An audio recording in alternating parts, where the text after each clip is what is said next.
সাজিয়ে দিলেন। ঘুমাইয়া কাজা করেছো ফজর, তখনও জাগনি যখন জোহর, হেলায় খেলায় কেটেছে আসর, মাগরিবের ওই শুনি আজান, এখনো জমাতে হওরে শামিল, এখনো এসাতে আছে স্থান, বাজিছে দামামা বাদরে আমামা, শির উঁচু করি মুসলমান, দাওয়াত এসেছে নয়া জামানার, ভাঙা কেল্লায় উড়ে নিশান। আলহামদুলিল্লাহ বলেন। আমাদের জীবন হলো নামাজ। জীবন আগে না নামাজ আগে? কে বলেছেন? কে বলেছেন? আল্লাহ বলছেন বিশ্বনবী 5 ওয়াক্ত নামাজে তাকবীরে তাহরিমা বেঁধে এই আয়াতটা পড়তেন। পড়েন, কুল ইন্না সলাতি ওয়া নুসুকি ওয়া মাহইয়ায়া ওয়া মামাতি লিল্লাহি রাব্বিল আলামিন। বলো আমার নামাজ, আমার কুরবানি, আমার জীবন, আমার মৃত্যু সবটা কার জন্য দিলাম? সে আল্লাহ বলছেন, গোলাম নামাজ কায়েম করবা, নামাজ হেফাজত করবা, আর নামাজ যখন পড়বা তোমার হৃদয়ের অবস্থাটা কি হবে শোনো। ওয়াল্লাযীনা হুম ফি সালাতিহিম মুখাশিউন। খুশু খুজু মানে স্থিরতা, খুশু খুজু মানে কার ভয়? একজন সাহাবী নামাজে দাঁড়িয়েছেন, নামাজে দাঁড়িয়ে জামা লাড়তেছেন, দাড়ি লাড়ছেন। আল্লাহর হাবিব সাল্লাল্লাহু আলাইহি সাল্লাম বললেন, লাউ খাশিয়াত কলবাহু লা খাশিয়াত জাওয়ারিহু। তার হৃদয়ে যদি আল্লাহর ভয় থাকতো তাহলে অঙ্গ প্রত্যঙ্গের মধ্যেও ভয় থাকতো। সুবহানাল্লাহ বলেন। সেজন্য নামাজের জন্য ভয় করব কাকে? সবখানে ভয় থাকবে কার? নাকি মানুষের, নাকি র্যাবের, নাকি বিডিআর, নাকি আমেরিকার বাঁদরদের? ভয় রাখবো কার? জীবন হলো ওয়ান টাইম, বারবার জীবনে পাবো না, একটাই জীবন, ইমানের উপরে থাকবো। রাজি আছেন না নাই? সেজন্য ইমানের রাস্তায় যত কষ্টই আসুক না, আমরা সেই রাস্তা ছাড়বো না। কারণ দুনিয়াতে আমরা কেউ থাকতে আসি নেই, নামাজের সমাজ কায়েমের জন্য যত কষ্টের দরকার আমরা করতে রাজি আছি না নাই? নিজেরা নামাজ ছাড়বো না, নিজেরা মসজিদগুলো আবাদ করব। আল্লাহর হাবিব সাল্লাল্লাহু আলাইহি সাল্লামের মাধ্যমে আল্লাহ হাদিসে কুদসিতে বলছেন, 2 প্রকার লোকের জন্য এই দুনিয়াটাকে আমি টিকিয়ে রাখি। এক হলো আমিরুনাল মাসাজিদ, আর দ্বিতীয় হলো মুস্তাগফিরিন বিল আসহার, যারা মসজিদকে আবাদ করে আর যারা শেষ রাতে তাহাজ্জুদের সময় উঠে গুনগুন করে গুনার জন্য আল্লাহর কাছে কাঁদে। আল্লাহ এই 2 দলের মধ্যে আমাদেরকে শামিল করে দেন। আল্লাহ বলেও দিয়েছেন, শুনো আমার মুমিনের কাজ শুনো, ইন্নামা ইয়া'মুরু মাসাজিদাল্লাহি মান আমানা বিল্লাহ। যারা ঈমান এনেছে তারা মসজিদ আবাদ করবে। কে বলছেন? মসজিদের জন্য আমাদের মহাব্বত আছে না নাই? বিশ্বনবী বললেন, কলিজার টান যদি মসজিদের সাথে থাকে, কলবুহু মুআল্লাকুন ফিল মাসাজিদ সাবআতুন ইয়াযিল্লুহুমুল্লাহু ইয়াওমা লা যিল্লা ইল্লা যিল্লুহু, ইমামুন আদিলুন শাবুন নাশা ফি ইবাদাতিল্লাহি আযজা ওয়া জাল, রাজুলুন কলবুহু মুআল্লাকুন ফিল মাসাজিদ। বুখারী মুসলিমের হাদিস। কোরআনের পরে যেই হাদিসের মর্যাদা, সেই হাদিসে আবু হুরায়রার বর্ণনায় বিশ্বনবী বলছেন, 7 ব্যক্তিকে আল্লাহ আরশের ছায়াতলে ছায়া দিবেন। আল্লাহ আমাদেরকে সেখানে জায়গা করে দিয়েন। এর মধ্যে প্রথম হলো ইমামুন আদিল, ইনসাফগার ইমাম। 2 নম্বর হলো যেই যুবক যৌবন বয়সে আল্লাহর ইবাদত করে। আর 3 নম্বর হলো যার কলিজাটা মসজিদের সাথে ঝুলে থাকে। সুবহানাল্লাহ বলেন। যখন যেখানেই থাকুক, আযান হলে সবার আগে কি? সবার আগে কি? আরো জোরে বলেন। সবার আগে নামাজ। আমাদের জাতীয় কবি বেচারার জন্য আমি দোয়া করি, নিজে খুব ভালো নামাজি ছিলেন না, কিন্তু মসজিদের জন্য তার হৃদয় আছে না নাই? আল্লাহর কাছে বললেন, আল্লাহ খুব বেশি নামাজে যেতে পারি নাই, কিন্তু যেই দিন আমি দুনিয়া থেকে বিদায় নেব, আমার কবরটা যেন হয় মসজিদের পাশে। মসজিদের পাশে আমার কবর দিও ভাই, যেন গোরে হতেও মুয়াজ্জিনের আযান শুনতে পাই। আমার গোরের পাশে দিয়ে ভাই নামাজিরা যাবে, পবিত্র সেই পায়ের ধ্বনি এ বান্দা শুনতে পাবে। গোর আযাব থেকে গুনাহগার পাইবে রেহাই, মসজিদের পাশে আমার কবর দিও ভাই। মসজিদ কেন্দ্রিক কোন কবর হতে পারবে না। সব ইসলামের ইমামরা একযোগে বলেছেন কবর কেন্দ্রিক কোন মসজিদ হতে পারবে না। বিশাল এক সুফির কবর, সেই কবর পুরোটা জুড়ে আছে তার মাজার, চিকন একটা লাইন করে আপনি মসজিদ বানাইছেন, যেটা কিউটের মালিক করেছে এই মূর্খটা। এই জাতীয় মসজিদ ভেঙে মাটির সাথে মিশিয়ে দেন। কবর কেন্দ্রিক কোন মসজিদ হতে পারবে না। হ্যাঁ, মসজিদ আছে, তার পাশে কবর হলো কোনো আপত্তি। যেমন মসজিদে নববীর পাশে বিশ্ব নবীর কবর আছে না নাই? বাইতুল মুকাদ্দাসের পাশে অনেক নবীর কবর আছে না নাই? সেটাতে কোনো দোষ নাই, কিন্তু কবর আগে না মসজিদ? কোনটা আগে? মসজিদ আগে। এটা যেন খেয়াল থাকে। আপনার শেখ একজন মারা গেছে, নামাজ নাই, রোজা নাই, সারা শরীর থেকে দুর্গন্ধ, কুত্তা পচা গন্ধ করে সারা শরীর থেকে। বিশাল আল্লাহর ওলি ছিলেন তিনি, ওলিয়া আলকা। খারাসের চেয়ে খারাপ এগুলো। খারাস তো একটা প্রাণী, আল্লাহ বলেছেন উলাইকা কাল আনআম বাল হুম আদাল। ঠিক কি বলেন? যেই খবিশের কাছে নামাজ নাই, রোজা নাই, পবিত্রতা নাই, তার সাথে ইসলামের কোন সম্পর্ক? বিশ্বনবী এত পবিত্র ছিলেন, কোন বাচ্চার মাথায় হাত দিলে ওই মাথা থেকে আতরের ঘ্রাণ বেরোতো। ইমাম বুখারী বলছেন আলাইহি রাহমা, বিশ্বনবী হাতের তালুতে আতর দিতেন। আমরা তো এখানে দেই, আমরা কোথায় দেই? এখানে দেই। বিশ্বনবী এখানে দিতেন। কারো সন্তানের মাথায় হাত দিলে সবাই বুঝতো এই শিশুর মাথায় হাত দিয়েছেন মুহাম্মদ সাল্লাল্লাহু। নামাজ আছে যেখানে, পবিত্রতা সেখানে। তবে আমাদের সাথেও পবিত্রতা আছে না নাই? বিড়ি খাওয়া সুন্নত না নফল? বিড়ি আছে না নাই?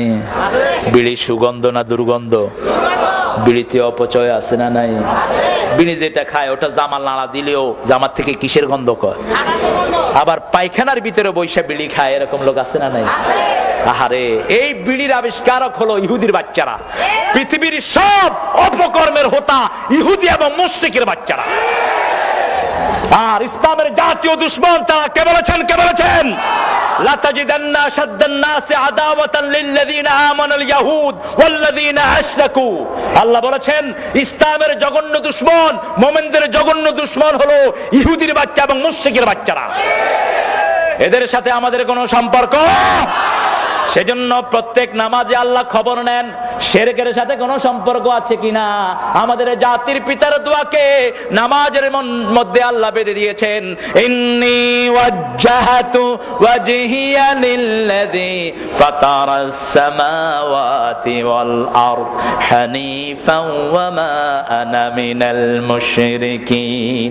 আমি আমার আল্লাহর দিকে মুখ ফিরিয়ে দিলাম, যেই আল্লাহ আকাশও বানিয়েছেন, জমিনও বানিয়েছেন। সুবহানাল্লাহ বলেন।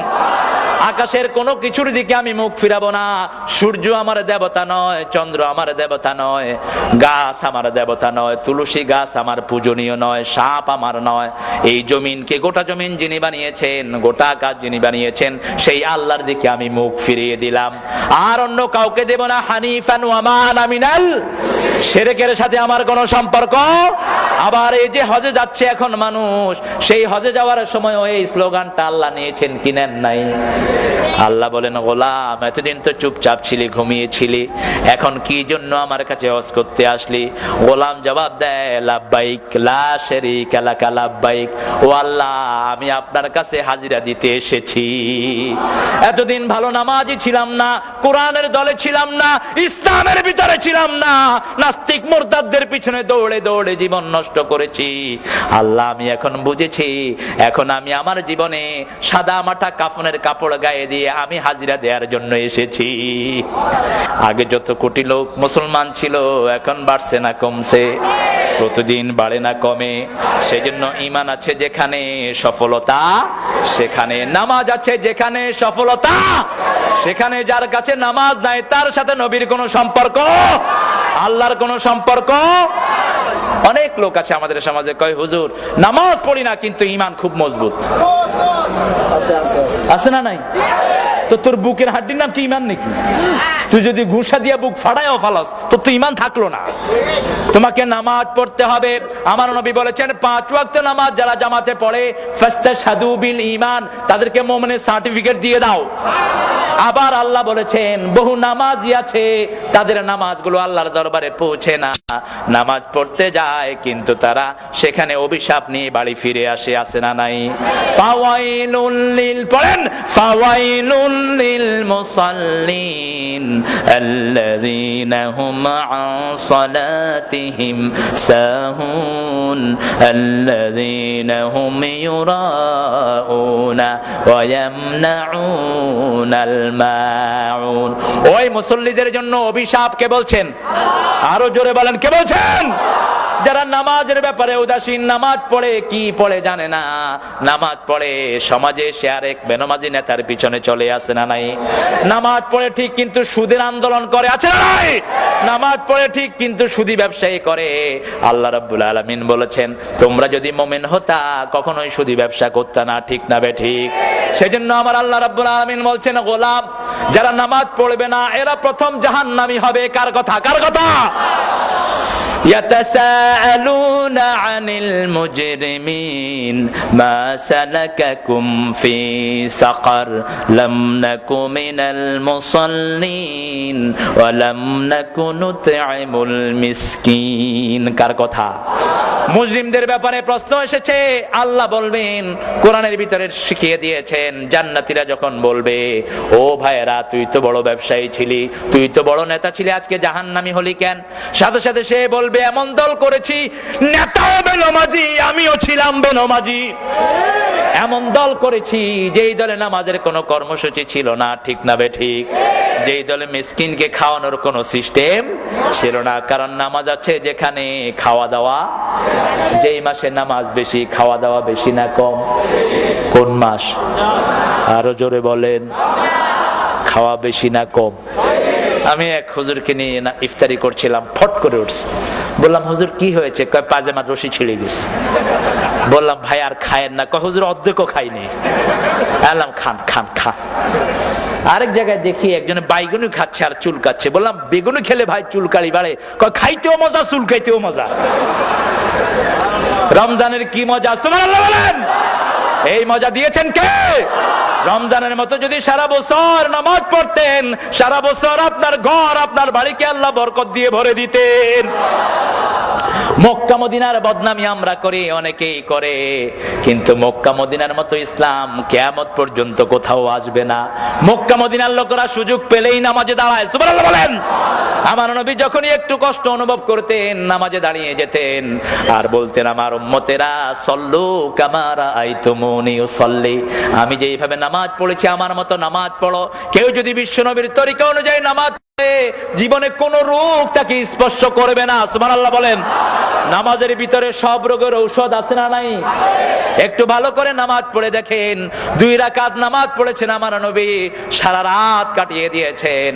মা আয়েশা বলছেন, আমি বিশ্বনবীকে একসাথে আমরা দুজন শুলাম, একটু পরে দেখি বিশ্বনবী আর বিছানায় নাই, তাকিয়ে দেখি তিনি কোথাও নাই। এরপরে দেখলাম তিনি ওযু করে এসে নামাজে দাঁড়িয়েছেন। আমি শুনতে লাগলাম বিশ্বনবীর তেলাওয়াত, এত সুন্দর তেলাওয়াত আল্লাহর জমিনে আর কারো হবে না। আমার নবী যখন তেলাওয়াত করতেন কাফেররা এসে বাড়ির চারপাশে ঘিরে থাকতো। সেজন্য আমার নবী বলতেন, সুর করে যারা সুন্দর করে কোরআন পড়ে না এরা কখনো আমার উম্মত হতে পারবে না। কোরআনের মজাই হলো তেলাওয়াত। কোরআনের মজা কি? এই যে রমজান মাসে 70-80 লক্ষ লোকের জামাত হয় মদিনায় এবং মক্কায়, তেলাওয়াত শুরু হয়, হাজার হাজার লোক গুনগুন করে কাঁদতে থাকে। কোরআনের এমন মজা যে বুঝলো না তেলাওয়াতের মজা, তার কাছে নামাজও মজা লাগবে না। কারণ নামাজের পানি হলো তেলাওয়াত, সুবহানাল্লাহ বলেন। বিশ্বনবী তেলাওয়াত শুরু করলেন, করতে করতে সূরা বাকারা শেষ করলেন। মা আয়েশা ঘুমিয়ে পড়লেন, আবার জাগলেন, দেখলেন বিশ্বনবী বাকারার শেষ আয়াত পড়ছেন আর দরদর করে চোখ